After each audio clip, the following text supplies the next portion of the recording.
श्री कृष्णा, जय श्रीमन नारायण। दोस्तों, आज आप सुनेंगे श्रीमद् भागवत महापुराण कथा 10वें स्कंद उत्तरार्ध का 51वां अध्याय। इस अध्याय में आज आप सुनेंगी काले यवन का भस्म होना, मुचुकुंद की कथा। श्री सुखदेव जी कहते हैं, प्रिय परीक्षित, जिस समय भगवान श्री कृष्ण मथुरा नगर के मुख्य द्वार से निकले, उस समय ऐसा मालूम पड़ा मानो पूर्व दिशा से चंद्रोदय हो रहा हो। उनका श्यामल शरीर अत्यंत ही दर्शनीय था। उस पर रेशमी पीताम्बर की छटा निराली ही थी। वक्ष स्थल पर स्वर्ण रेखा के रूप में श्री वत्स चिन्ह शोभा पा रहा था और गले में कौस्तुभ मणि जगमगा रही थी। 4 भुजाएं थी जो लंबी लंबी और कुछ मोटी मोटी थी। हाल के खिले हुए कमल के समान कोमल और रत्नारे नेत्र थे। मुख कमल पर राशि राशि आनंद खेल रहा था। कपोलों की छटा निराली हो रही थी। मंद मंद मुस्कान देखने वालों का मन चुराए लेती थी। कानों में मकराकृत कुंडल झिलमिल झिलमिल झलक रहे थे।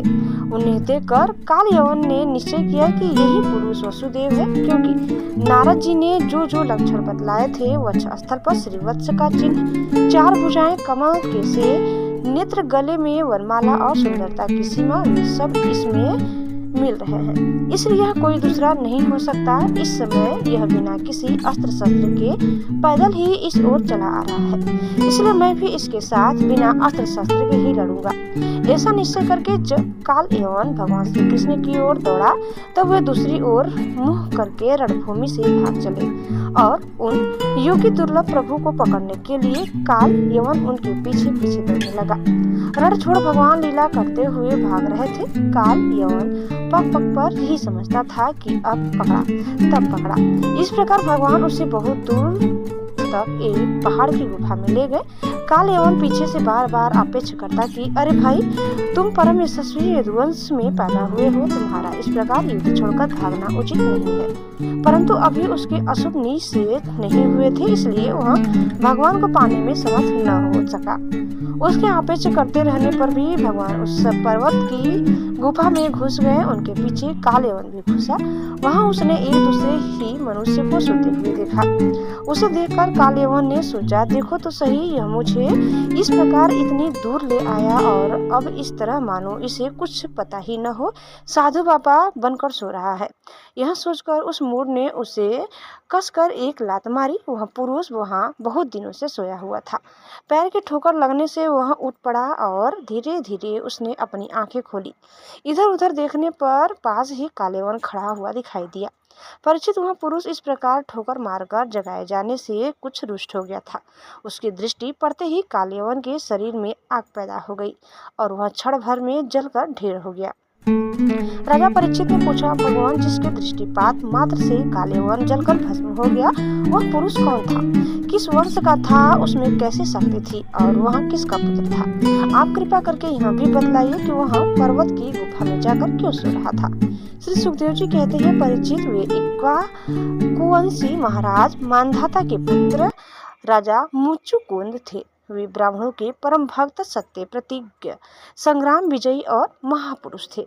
एक बार इंद्र आदि देवता असुरों से अत्यंत भयभीत हो गए थे। उन्होंने अपनी रक्षा के लिए राजा मुचुकुंद से प्रार्थना की और उन्होंने बहुत दिनों तक उनकी रक्षा की। जब बहुत दिनों के बाद देवताओं को सेनापति के रूप में स्वामी कार्तिकेय मिल गए, तब उन लोगों ने राजा मुचुकुंद से कहा, राजन, आपने हम लोगों की रक्षा के लिए बहुत श्रम और कष्ट उठाया है। अब आप विश्राम कीजिए। वीर शिरोमणि, आपने हमारी रक्षा के लिए मनुष्य लोक का अपना अकंटक राज्य छोड़ दिया और जीवन की अभिलाषाएं तथा भोगों का भी परित्याग कर दिया। अब आपके पुत्र, रानियां, बंधु बांधव और अमात्य मंत्री तथा आपके समय की प्रजा में से कोई नहीं रहा है। सबके सब काल के गाल में चले गए। काल समस्त बलवानों से भी बलवान है। वह स्वयं परम समर्थ, अविनाशी और भक्त स्वरूप है। जैसे ग्वाले पशुओं को अपने वश में रखते हैं, वैसे ही वह खेल खेल में सारी प्रजा को अपने अधीन रखता है। राजन, आपका कल्याण हो, आपकी जो इच्छा हो हमसे मांग लीजिए। हम कैवल्य मोक्ष के अतिरिक्त आपको सब कुछ दे सकते हैं, क्योंकि कैवल्य मोक्ष देने की सामर्थ्य तो केवल अविनाशी भगवान विष्णु में ही है। परम यशस्वी राजा मुचुकुंद ने देवताओं के इस प्रकार कहने पर उनकी वंदना की और बहुत थके होने के कारण निद्रा का ही वर मांगा तथा उनसे वर पाकर वे नींद से भरकर पर्वत की गुफा में जा सोए। उस समय देवताओं ने कह दिया था कि राजन, सोते समय यदि आपको कोई मूर्ख बीच में ही जगा देगा तो वह आपकी दृष्टि पड़ते ही उसी क्षण भस्म हो जाएगा। परीक्षित, जब काल यवन भस्म हो गया तब यदुवंश शिरोमणि भगवान श्री कृष्ण ने परम बुद्धिमानी राजा मुचुमुंद को अपना दर्शन दिया। भगवान श्री कृष्ण का श्री विग्रह वर्षाकालीन मेघ के समान सांवला था, रेशमी पीताम्बर धारण किए हुए थे। वक्ष स्थल पर श्रीवत्स और गले में कौस्तुभमणि अपनी दिव्य ज्योति बिखर रहे थे। 4 भुजाएं थी, वैजयंती माला अलग ही घुटनों तक लटक रही थी। मुख कमल अत्यंत सुंदर और प्रसन्नता से खिला हुआ था। कानों में मकराकृति कुंडल जगमगा रहे थे। होठों पर प्रेम भरी मुस्कुराहट थी और नेत्रों की चितवन अनुराग की वर्षा कर रही थी। अत्यंत दर्शनीय तरुण अवस्था और मतवाले सिंह के समान निर्भीक चाल राजा मुचुकुंद यद्यपि बड़े बुद्धिमान और धीर पुरुष थे, फिर भी भगवान की यह दिव्य ज्योतिर्मयी मूर्ति देखकर कुछ चकित हो गए। उनके तेज से हत प्रदीप हो सबका गए। भगवान अपने तेज से दूर दूर जान पड़ते थे। राजा ने तनिक शंकित होकर पूछा। राजा मुचुकुंद ने कहा, आप कौन हैं? इस कांटों से भरे हुए घोर जंगल में आप कमल के समान कोमल चरणों से क्यों विचर रहे हैं? और इस पर्वत की गुफा में ही पधारने का क्या प्रयोजन था? क्या आप समस्त तेजस्वियों के मूर्तिमान तेज अथवा भगवान अग्निदेव तो नहीं है? क्या आप सूर्य, चंद्रमा, देवराज, इंद्र या कोई दूसरे लोकपाल हैं? मैं तो ऐसा समझता हूँ कि आप देवताओं के आराध्य देव ब्रह्मा, विष्णु तथा शंकर, इन तीनों में से पुरुषोत्तम भगवान नारायण ही है। क्योंकि जैसे श्रेष्ठ दीपक अंधेरों को दूर कर देता है, वैसे ही आप अपनी अंग कांति से इस गुफा का अंधेरा भगा रहे हैं। पुरुष श्रेष्ठ, यदि आपको रुचे तो हमें अपना जन्म, कर्म और गोत्र बतलाइए, क्योंकि हम सच्चे हृदय से उसे सुनने के इच्छुक हैं। और पुरुषोत्तम, यदि आप हमारे बारे में पूछे तो हम इक्ष्वाकुवंशी क्षत्रिय हैं। मेरा नाम मुचुकुंद और प्रभु मैं युनावश्व नंदन महाराजा मांधाता का पुत्र हूँ। बहुत दिनों तक जागते रहने के कारण मैं थक गया था। निद्रा ने मेरी समस्त इंद्रियों की शक्ति छीन ली थी, उन्हें बेकाम कर दिया।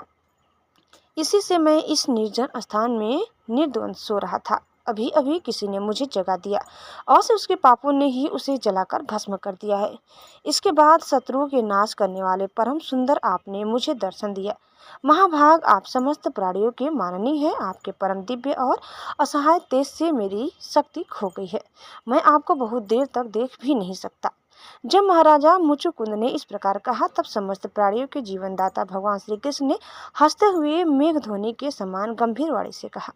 भगवान श्री कृष्ण ने कहा, प्रिय मुचुकुंद, मेरे हजारों जन्म, कर्म और नाम है। वे अनंत है, इसलिए मैं भी उसकी गिनती करके नहीं बतला सकता। यह संभव है कि कोई पुरुष अपने अनेक जन्मों में पृथ्वी के छोटे छोटे धूल कणों की गिनती कर डाले, परंतु मेरे जन्म, गुण, कर्म और नामों को कोई कभी किसी प्रकार नहीं गिन सकता है। राजन, सनक, सनंदन आदि परम सी गण मेरे त्रिकाल सिद्ध जन्म और कर्मों का वर्णन करते रहते हैं, परंतु कभी उनका पार नहीं पाते। प्रिय मुचुकुंद, ऐसा होने पर भी मैं अपने वर्तमान जन्म, कर्म और नामों का वर्णन करता हूँ। सुनो। पहले ब्रह्मा जी ने मुझसे धर्म की रक्षा और पृथ्वी के भार बने हुए असुरों का संहार करने के लिए प्रार्थना की थी। उन्हीं की प्रार्थना से मैंने यदुवंश में वसुदेव जी के यहाँ अवतार ग्रहण किया है। अब मैं वसुदेव जी का पुत्र हूँ, इसलिए लोग मुझे वासुदेव कहते हैं। अब तक मैं कालनेमी असुर का, जो कंस के रूप में पैदा हुआ था, तथा प्रालंब आदि अनेकों साधुद्रोही असुरों का संहार कर चुका हूँ। राजन, यह काल यवन था जो मेरी ही प्रेरणा से तुम्हारी तीक्ष्ण दृष्टि पड़ते ही भस्म हो गया। वही मैं तुम पर कृपा करने के लिए ही इस गुफा में आया हूँ। तुमने पहले मेरी बहुत आराधना की है और मैं हूँ भक्त वत्सल, इसलिए राजा से तुम्हारी जो अभिलाषा हो मुझसे मांग लो। मैं तुम्हारी सारी लालसा अभिलाषाएं पूर्ण कर दूंगा। जो पुरुष मेरी शरण में आ जाता है उसके लिए फिर ऐसी कोई वस्तु नहीं रह जाती जिसके लिए वह सुर करे। श्री सुखदेव जी कहते हैं, जब भगवान श्री कृष्ण ने इस प्रकार कहा तब राजा मुचुकुंद को वृत्त गर्ग का यह कथन याद आ गया कि यदुवंश में भगवान अवतीर्ण होने वाले हैं। वे जान गए कि ये स्वयं भगवान नारायण हैं। आनंद से भरकर उन्होंने भगवान के चरणों में प्रणाम किया और इस प्रकार स्तुति की।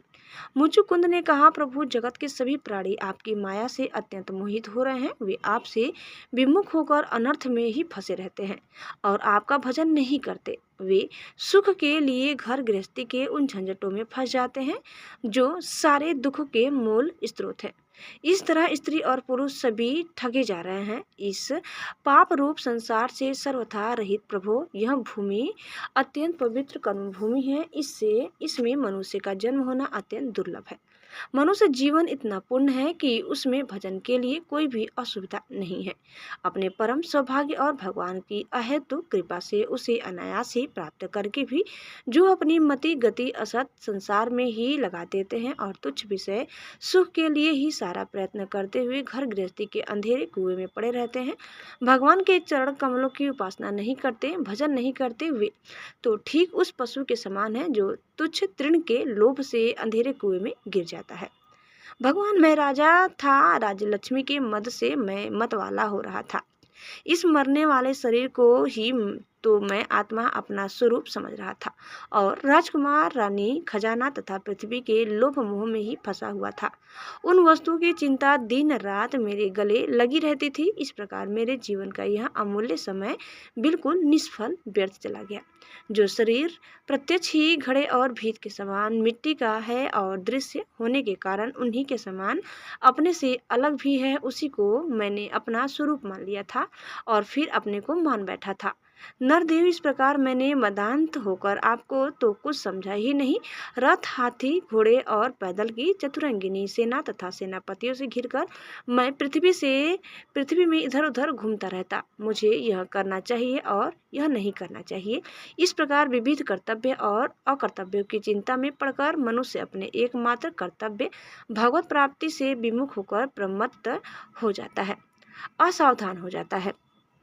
संसार में बाध रखने वाले विषयों के लिए उनकी लालसा दिन दूनी रात चौगुनी बढ़ती ही जाती है, परंतु जैसे भूख के कारण जीभ लपलपाता हुआ सांप असावधान चूहे को दबोच लेता है, वैसे ही काल रूप से सदा सर्वदा सावधान रहने वाले आप एकाएक उस प्रसादग्रस्त प्राणी पर टूट पड़ते हैं और उसे ले बितते हैं। जो पहले सोने के रथों पर अथवा बड़े बड़े गजराजों पर चढ़कर चलता था और नरदेव कहलाता था, वही शरीर आपके अबाध काल का ग्रास बनकर बाहर फेंक देने पर, पक्षियों की विष्ठा धरती में गाड़ देने पर, सड़क कीड़ा और आग में जला देने पर राख का ढेर बन जाता है।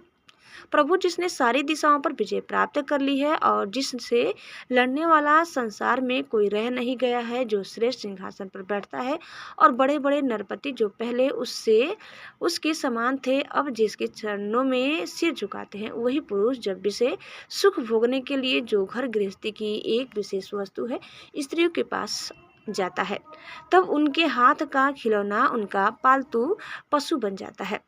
बहुत से लोग विषय भोग छोड़कर पुनः राज्य आदि भोग मिलने की इच्छा से दान पुण्य करते हैं और मैं फिर जन्म लेकर सबसे बड़ा परम स्वतंत्र सम्राट हूँ, ऐसी कामना रखकर तपस्या में भली भांति स्थित हो शुभ कर्म करते हैं। इस प्रकार जिसकी तृष्णा बढ़ी हुई है वह कदापि सुखी नहीं हो सकता। अपने स्वरूप में एक रस स्थित रहने वाले भगवान जीव अनादिकाल से जन्म मृत्यु रूप संसार में चक्कर में भटक रहा है। जब उस चक्कर से छूटने का समय आता है तब उसे सत्संग प्राप्त होता है।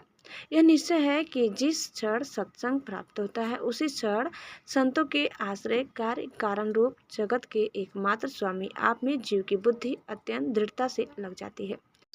भगवान, मैं तो ऐसा समझता हूँ कि आपने मेरे ऊपर परम अनुग्रह की वर्षा की, क्योंकि बिना किसी परिश्रम के अनायास ही मेरे राज्य का बंधन टूट गया। साधु स्वभाव के चक्रवर्ती राजा भी अब अपना राज्य छोड़कर एकांत में भजन साधन करने के उद्देश्य से वन में जाना चाहते हैं। तब उसके माता ममता बंधन से मुक्त होने के लिए बड़े प्रेम से आपसे प्रार्थना किया करते हैं, अंतर्यामी प्रभु, आपसे क्या छिपा है? मैं आपके चरणों की सेवा के अतिरिक्त कोई और भी वर पर नहीं चाहता, क्योंकि जिनके पास किसी प्रकार का संग्रह पर ग्रह नहीं है अथवा जो उसके अभिमान से रहित है, वे लोग भी केवल उसी के लिए प्रार्थना करते हैं। भगवान भला बतलाइए तो सही, मोक्ष देने वाले आपकी आराधना करके ऐसा कौन सा श्रेष्ठ पुरुष होगा जो अपने को बांधने वाला सांसारिक विषयों का वर मांगे। इसलिए प्रभु, मैं सत्वगुण, रजोगुण और तमोगुण से संबंध रखने वाला समस्त कामनाओं को छोड़कर केवल माया के लेश मात्र संबंध से रहित गुणातीत एक अद्वितीय चित्त स्वरूप परम पुरुष आपकी शरण ग्रहण करता हूँ। भगवान, मैं अनादिकाल से अपने कर्म फलों को भोगते भोगते अत्यंत आर्त हो रहा था। उनकी दुखद ज्वाला रात दिन मुझे जलाती रहती थी। मेरे 6 शत्रु कभी शांत न होते थे। उनकी विषयों की प्यास बढ़ती ही जा रही थी। कभी किसी प्रकार एक क्षण के लिए भी मुझे शांति न मिली। शरण दाता, अब मैं